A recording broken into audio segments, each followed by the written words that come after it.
Ahí está. Um, pues a ver, un chorro de especulación acerca de si Rusia va a invadir o no Ucrania. A Rusia, evidentemente, Ucrania le es clave, ¿no? En muchos términos, en términos geopolíticos, pero le, le sirve, o sea, ¿es necesaria una invasión rusa para el Kremlin? No, no es necesaria, digo, depende de lo que se busque, pero dentro de lo que se busca, no, no es necesaria. Y no es deseable tampoco. O sea, no hay, dicho de forma muy ramplona, no hay ningún motivo por el cual Rusia fuera a invadir Ucrania. Em, Desgraciadamente, bueno, Rusia siempre es un blanco fácil de las campañas mediáticas en Occidente. Eso no quiere decir que Rusia sea un angelito, ni que sea el bueno de la película, ni nada. Simplemente todos son potencias, todos tienen intereses y hay un interés eh, los medios estadounidenses y británicos, muy marcadamente, eh, que pues desde hace unos años, concretamente desde que Rusia tomó Crimea en 2014, pero a partir de 2015 que empezó el tema del Brexit, la elección estadounidense de 2016, son momentos, como lo han dicho muchos analistas, de crisis de identidad de Estados Unidos, del Reino Unido, de preguntarse qué somos, quiénes somos y a dónde vamos y qué es lo que estamos haciendo. Y son momentos en los que, si seguimos una lógica constructivista en las relaciones internacionales, pues podemos darnos cuenta de que se busca en una crisis de identidad adjudicarle nuestros problemas a un otro con O mayúscula, eh, y Rusia siempre viene como anillo al dedo, eh, por los prejuicios viejos, los nuevos, porque también en parte Rusia tiene un comportamiento que asusta. No es que esté todo eh, poco fundamentado ese miedo, pero sí es muy exagerado. Eh, y ese es el tema. Hay una campaña de medios en colusión con cierta parte de la academia que supuestamente se especializa en el tema de Rusia o de Eurasia en general, eh, para producir una narrativa muy específica. Te doy, bueno, tú eres periodista, te doy un ejemplo así prístino, el New York Times, periódico más leído del mundo.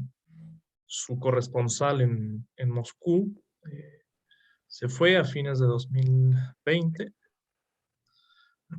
y, bueno, hicieron una convocatoria para para que hubiese un nuevo corresponsal. Yo leí digamos, las bases para el trabajo y, para empezar, hablar ruso no era necesario. Decía que era deseable. Eso ya es algo extraño. Más extraño aún, de Rusia había que hablar mal, y así decía. O sea, eh, Putin mata gente, Putin envenena gente, Rusia esparce desinformación, así que tenemos que hablar de eso y tenemos que hablar en términos negativos. Así lo decía. Ya no existe la convocatoria porque alguien ya llenó la plaza, pero así lo decía el periódico que creo que es el más leído del mundo. Eh, o sea, ¿para qué hablar ruso? No es necesario. No es necesario conocer a la gente, ir a hablar con ellos, viajar por el país. No, lo necesario es hablar mal del país. Y eso pues te dice muchas cosas. Eh, Pero es eso, e insisto, eso no quiere decir que Rusia sea el ángel, ni que Putin sea bueno, ni que sea un gran líder de la izquierda internacional, como mucha gente extrañamente cree. No, simplemente hay intereses, hay eh, formas de ver las cosas y creo que unas son más útiles que otras. Mucha gente a mí me critica y me dice, es que, entonces, ¿qué tenemos que leer? ¿RT? No, RT es igual, es la otra cara de la moneda, Sí, sí, no, o sea, es del claro, gobierno ruso y tiene muy poco criterio. O sea, hay que encontrar siempre un camino, balance, un ¿no? camino Y balanceado. hablando de cómo ven las cosas los rusos, ¿cómo ven en este tema? ¿Cuál es la opinión pública? La gente, he visto un poco elevada, pero pues cuéntanos, ¿la gente cree que va a haber invasión, no apoyaría una invasión o no? Bueno, primero eso si quieres. Bueno, es muy interesante porque aquí la vida sigue, yo que estoy en San Petersburgo, aquí la vida sigue como si nada ocurriera, como si no hubiera tal cosa como tambores de guerra y como si no hubiera pandemia también. Aquí la vida sigue como si nada. Y al ruso promedio lo que le importa es llegar a fin de mes y comprarse su departamento, hipotecarlo, etcétera. A la gente no, realmente no le, vaya, mejor dicho, hay mucha indiferencia respecto a lo que pueda ocurrir. No se cree que pueda haber tal cosa como una invasión. No ha habido, mucha gente dice, bueno, si va a haber una invasión, ¿por qué en la televisión no nos inyecta el gobierno una campaña de que Ucrania es el enemigo? Porque no la hay. O sea, no hay tal campaña. Pues mucha gente dice, qué raro que no hay una campaña política social masiva de, pues no, de prepararnos mentalmente para hablar de eso. En la propia Ucrania, según es lo mismo. O sea, la gente quizás algo más de miedos, obviamente, pero según he leído, en la propia Ucrania, pues también la vida sigue como si nada. El propio gobierno ucraniano dice que pues no, o sea, no hay tal riesgo, que le bajemos a la paranoia, etcétera. Entonces, o sea, Ucrania y Rusia, que son los dos países más involucrados en todo esto, pues son los dos países en los que la vida sigue como si nada. En Estados Unidos, en Inglaterra, insisto, en estos dos países es donde los tambores de guerra suenan y las alarmas, y casi casi esto ya es inminente. Primero era inminente a finales de noviembre, después en diciembre, después en enero y ahora dicen que a mediados de febrero. Bueno, esto es una locura, esto es una locura total. Y cuando ocurrió lo de en 2014, todo lo que desencadenó la caída de Yanukovych, evidentemente, pues a Rusia esto le importaba, por ser Ucrania parte de su esfera de influencia, su eje, ¿no? Pero más allá de eso, también adentro, dentro de Rusia, pues, Putin pues enfrentaba como presiones importantes, ¿no? La presión económica de que las cosas no iban bien, pues más o menos empezaba a caer en popularidad un poco, ¿no? Y pues esto todo este asunto de Crimea le subió el rating, la popularidad e hizo un poco olvidarnos de la presión dentro, ¿no? ¿Cuál es el escenario ahorita? ¿Cómo están las cosas allá en Rusia? La pandemia, pues las cifras oficiales dicen que no ha pegado tanto, pero ahí vemos, claro, cifras estadounidenses, ¿no? Pero Johns Hopkins trae unos números terribles sobre Rusia y las muertes en Rusia. Eh, económicamente hablando, ¿cuál es la situación?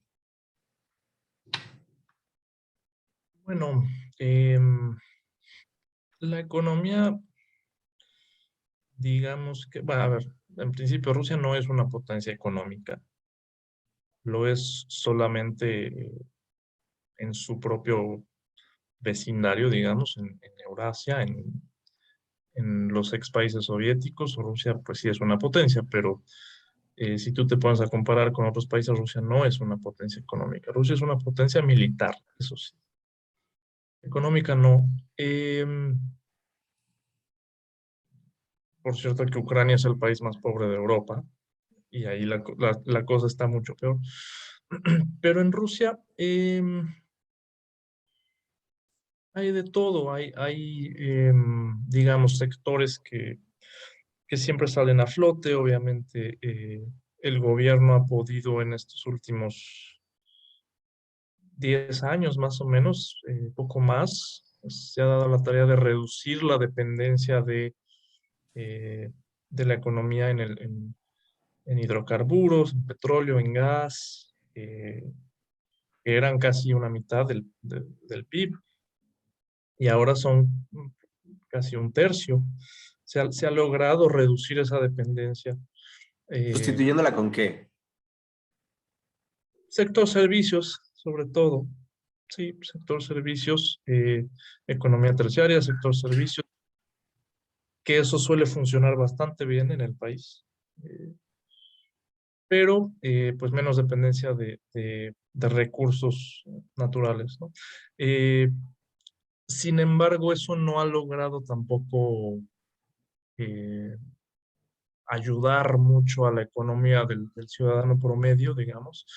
Eh, Han subido los precios, pero no suben los salarios. Los salarios son más bajos en general que en México. Eh, y la renta es muy alta. Por ejemplo, en Moscú y San Petersburgo, y en algunas otras ciudades la renta es altísima. Eh, Han subido productos de la canasta básica, etcétera. Así que no pinta bien el tema económico y es el que más preocupación causa entre la población, como suele pasar, pero si tú ves las encuestas de Levada y otras, pues, o sea, más de la mitad de la población está preocupada por la economía, por qué va a pasar, por si llegan a fin de mes, etcétera. Y no se ve que pueda haber una, digamos, pues alguna reestructuración económica importante por parte del gobierno para llevar a buen puerto lo que está pasando. Se sigue apostando a, a ciertos sectores. El armamentista también. Rusia es uno de los principales exportadores de armas del planeta. Eh, pero pues no hay, no se ve por dónde y tenemos elección en 2 años, elección presidencial en 2024.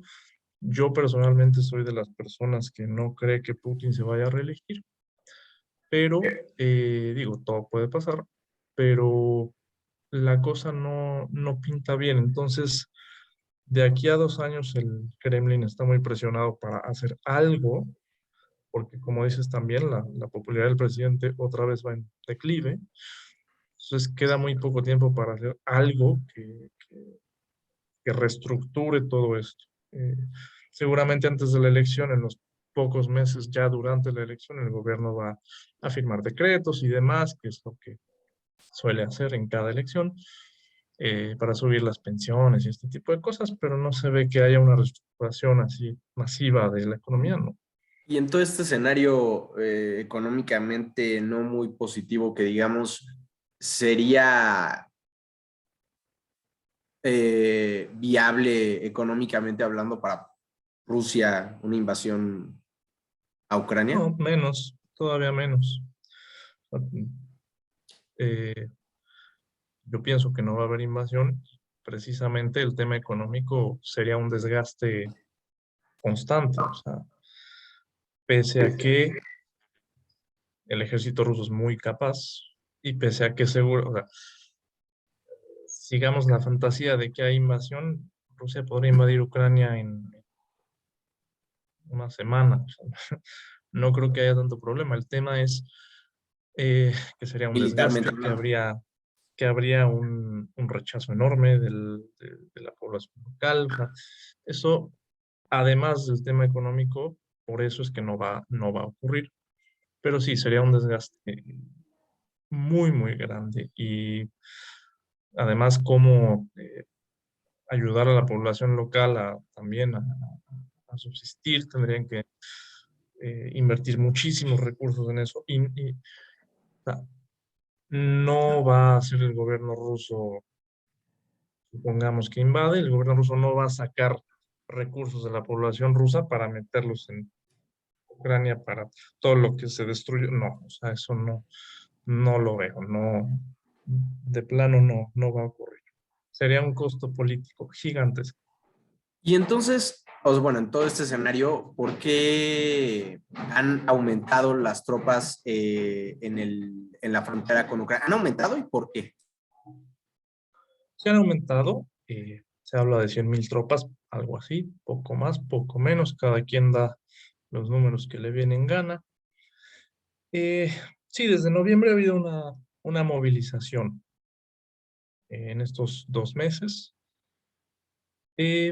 Y es más o menos, digo, Rusia sí busca un poco generar con eso esta histeria, pero no busca generar esa histeria porque vaya a invadir o porque quiera asustar al gobierno ucraniano, no. La movilización tiene el motivo de sentar a Estados Unidos, de ir más allá, de sentar a Estados Unidos y a la OTAN, aunque con la OTAN pues no hay relación, sino directamente decirle a Estados Unidos, a ver, aquí estoy yo, eh, esta es mi área de influencia, no te metas en Ucrania, pero sobre todo no es un tema de ambición de Putin, como se suele explicar, sino más bien, o sea, Rusia, su principal eh, tema en su seguridad externa es que la OTAN no se siga ampliando. Eh, Todos los que estudiamos relaciones internacionales nos enseñaron una cosa que existía hace muchos años, siglos, que se llamaba el balance de poder. Eh, bueno, en Europa no hay balance de poder porque la OTAN se expande desde hace 30 años, ha expandido y expandido y expandido, y ahora coquetea con Ucrania, aunque ayer dijo la ministra de Exteriores de Alemania que no se prevé que Ucrania entre en la OTAN, pero obviamente Rusia, al ser la OTAN desde 1949, una alianza militar creada contra Rusia, contra la Unión Soviética en ese momento, eh, donde hay ya países que antes eran países que estaban aliados militarmente con la Unión Soviética y que cada vez viene más hacia las fronteras de Rusia, obviamente no nos tiene que caer bien Putin o mal para saber eh, que Rusia entiende, el gobierno ruso, quien sea que lo detente, entiende muy bien que eso es una amenaza a su seguridad. Y que hay un desbalance de poder y que Rusia busca al menos rescatar lo poco que se pueda dentro de ese ya desbalance de poder y decirle a Estados Unidos, como lo hizo a fines de diciembre en un decálogo, eh, decirle a Estados Unidos ya, hasta aquí, eh, Ucrania no debe entrar en la OTAN, no queremos eso, eh, porque si ocurre va a haber consecuencias. Ahora, yo tengo una eh, teoría al respecto eh, muy personal, que es que de por sí Ucrania no podría entrar en la OTAN, aunque quisiera tanto la OTAN como Ucrania, porque la mayoría de los ucranianos en referéndum, según varias encuestas, se opone todavía. Ucrania no podría entrar porque Rusia ya vulneró su integridad territorial. Lo mismo con Georgia en 2008. En 2008 y 2014 las intervenciones de Rusia en Abjasia, en Osetia del Sur, en Crimea, en el Donbass, creo yo que están dirigidas a eso, vulnerar la integridad territorial. Y eso quiere decir que la OTAN no los puede aceptar, porque la OTAN no puede aceptar a ningún miembro, a ningún candidato que no controle todo su territorio. Y es obvio porque es una alianza militar.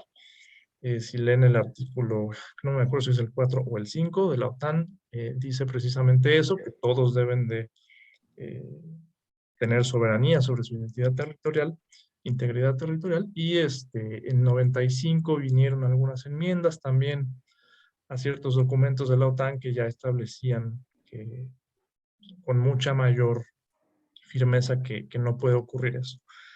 Por eso es que países como Chipre, por ejemplo, son parte de la Unión Europea, pero la OTAN ni siquiera los pela. ¿Por qué? Porque Chipre está dividido en dos y hay un gobierno en el norte de Chipre, que es la República Autónoma Turca de Chipre, que solo reconoce Turquía en todo el mundo, pero Chipre no tiene soberanía sobre todo su territorio. Entonces, de por sí, Ucrania creo que no podría entrar en la OTAN. La OTAN no la quiere, pero sí la protege en el discurso, y le manda armamento, y Estados Unidos manda armamento, etcétera. Pero, y Rusia lo sabe, por eso Rusia hizo lo que hizo, pero también es una guerra de discurso, hay una guerra a nivel discursivo, y hay también, pues, escaramuzas en el nivel real, ¿no? Y de eso se trata, de jugar en ambos niveles. Y ahí claramente no en los términos clásicos de RI, pero ahí también hay un estilo balance de poder, porque pues está la carta fuerte de Rusia, del gas, ¿no? Y de cómo, pues básicamente de Rusia depende, pues Europa, ¿no? En esos términos, en términos energéticos. Entonces, ahora con todo este tema de la Nord Stream 2, que creo que llevan como años que ya la iban a abrir, ¿no? No me queda muy bien claro eso, pero pues también hay un tema ahí de balancear ese desnivel y esa dependencia europea, no a través de directamente otras fuentes energéticos, pero sí pues metiéndole presión a Rusia, ¿no? O sea, sí dependemos de ti, pero al mismo tiempo te tenemos del cuello porque ya te tenemos rodeada y hemos ido avanzando en tu influencia. No sé cómo lo ves. Sí, obviamente el tema del intercambio energético tiene mucho que ver. Eh, el Nord Stream creo que ya depende totalmente del gobierno alemán. Eh, acaba de cambiar el gobierno, los verdes decían que estaban en contra por temas ecológicos y políticos también, pero parece que le están dando ya visto bueno. Sí, Rusia surte casi todo el gas a Europa del Este, eh, incluso a países como Finlandia, a Alemania, obviamente, eh, incluso me parece que aparte de Italia. Sí, es el famoso cliché de la llave del gas, que es un cliché, pero también es cierto, o sea, y es parte de lo mismo, o sea, hay un nivel discursivo en el que Polonia y Rusia no tienen relación, porque no tienen relación, pero Rusia le surte gas a Polonia. Y ahí hay un buen entendimiento. Y es Un una poquito empresa estatal como, que es Gazprom, o sea, no son privados, o sea, es Gazprom, la compañía de gas más grande del planeta. un poquito como Eh, Venezuela y Estados Unidos, ¿no? Con el petróleo. sí, sí, con el petróleo. El tema es que ya, ya no hay petróleo y está muy barato, pero bueno, sí, o sea, es parte de lo mismo, de lo que también llaman el poder suave, el poder duro ya más hacia lo militar, y el poder suave, que son este tipo de influencias más subrepticias, económicas, culturales, etcétera. Pero sí, claro, claro que tiene que ver, y mucho tendrá que ver cómo reacciona Alemania a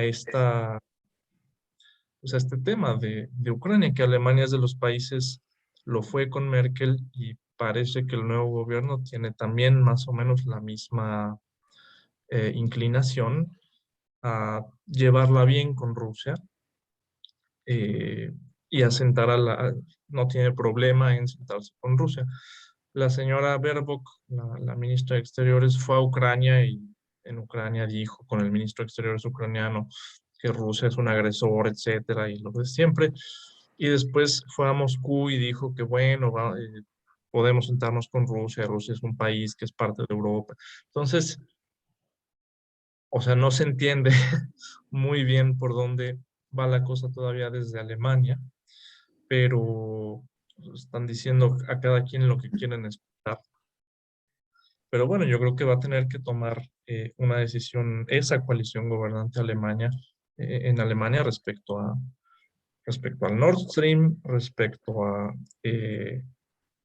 Ucrania, a qué va a ocurrir, a cómo llevarse con Rusia y también tendrá que ver lo que diga Francia, ¿no? Que está en plena campaña presidencial.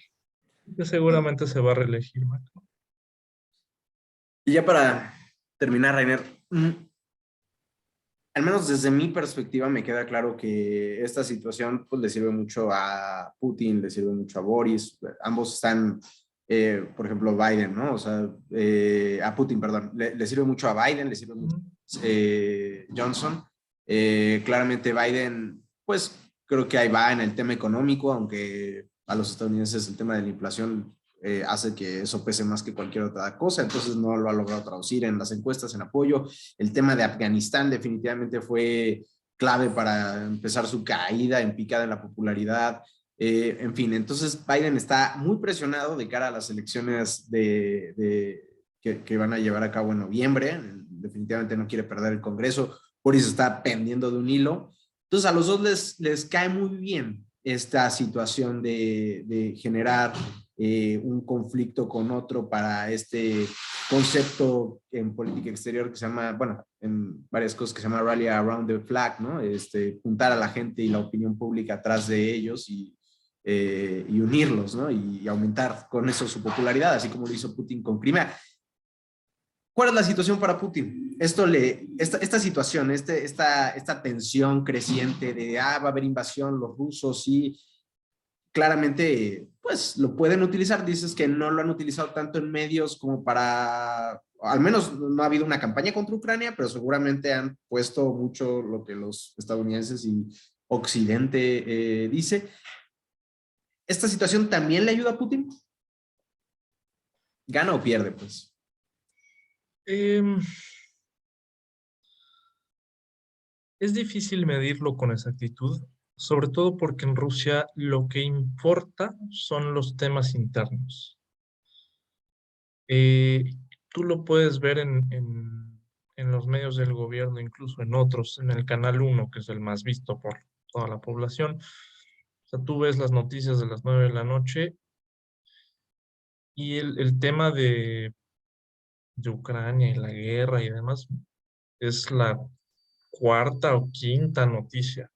O sea, por lo general, la primera noticia es qué hizo Putin en el día, con quién se juntó. Acaba de estar aquí en San Petersburgo poniendo flores en una fosa común donde parece que estuvo su hermano, donde murió su hermano durante la guerra, algo así.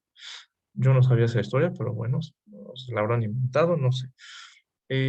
Pero principalmente es eso que hizo o que dijo o el gobierno, porque hay una interesante división entre Putin y el gobierno, que es el primer ministro y los ministros, eh, que hicieron, que decretaron el día de hoy, cómo van a combatir la pandemia, etcétera.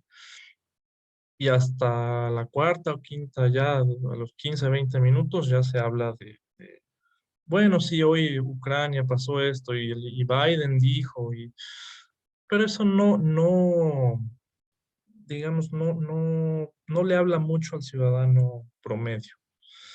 Em, Así que sí es verdad que en 2014, cuando Crimea se anexó a Rusia, la popularidad de Putin se fue a los cielos, arriba de 80%. Es verdad, porque es un tema muy simbólico y también es un tema interno, también es un tema para muchos rusos de justicia, de que se hizo justicia, de que ese gobierno malvado ucraniano no merecía Crimea, etcétera. Entonces, también es un tema interno, pero creo que ahorita el tema económico está todavía peor que en ese entonces. Así que cualquier aventurilla de fuera, como ya dije, no creo que ayude mucho. Eh, Así que pues yo no creo que Putin gane en términos de políticos dentro de Rusia, electorales, digamos. No creo que gane mucho con esto. Yo lo que creo que va a pasar es que va a haber una transición gradual, quizá como ocurrió en Kazajstán, donde el presidente Nazarbayev un buen día dijo, bueno, yo ya me voy, antes de la elección, dejó un interino y ese interino es eh, el que se elige en la elección, valga la redundancia, y Nazarbayev quedó ahí en un puesto simbólico, ¿no? Yo creo que más o menos eso es lo que va a pasar, y cuando eso pase, el gobierno sí va a aventar todos sus recursos para que ese nuevo sucesor sea elegido con un rostro quizás fresco, que prometa cambio, ¿no? Pero sin que nada cambie, etc. Yo creo que por ahí va el tema, pero sí, definitivamente lo que está pasando ahorita, como está ocurriendo, no beneficia en nada. Tampoco es que perjudique, ¿no? Mientras no rebase los límites que ya establecí. Una campaña de Occidente para Occidente, entonces. Sí, sí, lo dices muy bien. Sobre todo quienes empezaron la histeria fueron consultoras gringas. No estoy mintiendo, lo pueden ver en Google. O busquen Google Crisis Group, el Atlantic Council, que es de la OTAN, eh, o Lockheed Martin, una empresa armamentista que le surte armas a la OTAN con unos contratos muy jugosos. Esos son las consultoras de la industria de guerra de Estados Unidos, son las que empezaron a hablar de esto. El CSIS, el Center for Strategic, no sé qué. Estas fueron las que empezaron a hablar desde noviembre sobre, digo, sí, Rusia movilizó, pero fueron las que empezaron a decir invasión inminente, y el gobierno de Estados Unidos se lo compró. Pero en parte, como dije, es lo que Rusia también buscaba para ya decirle a Estados Unidos también, pues ya estate quieto. Buenísimo. ¿Algo más que quieras decir? No, nada más que no se crean lo primero que leen, y que, insisto, no sé que puedo parecer muy prorruso en muchas cosas, pero creo que los dados están tan cargados de un lado que empezar a hablar un poquito más hacia este lado o de cómo este lado ve las cosas puede parecer tal cosa, pero pues en realidad creo que hay que balancear el poder, pero creo que hay que balancear también la opinión y decir, a ver, o sea, poner los puntos sobre las IES y decir esto es una locura. Y eso no quiere decir que hablemos bien o mal de nadie, simplemente, pues eso, saber separar eh, realidad de ficción. Buenísimo. Pues vale. Entonces acá dejo de grabar. Muchas gracias, Tener.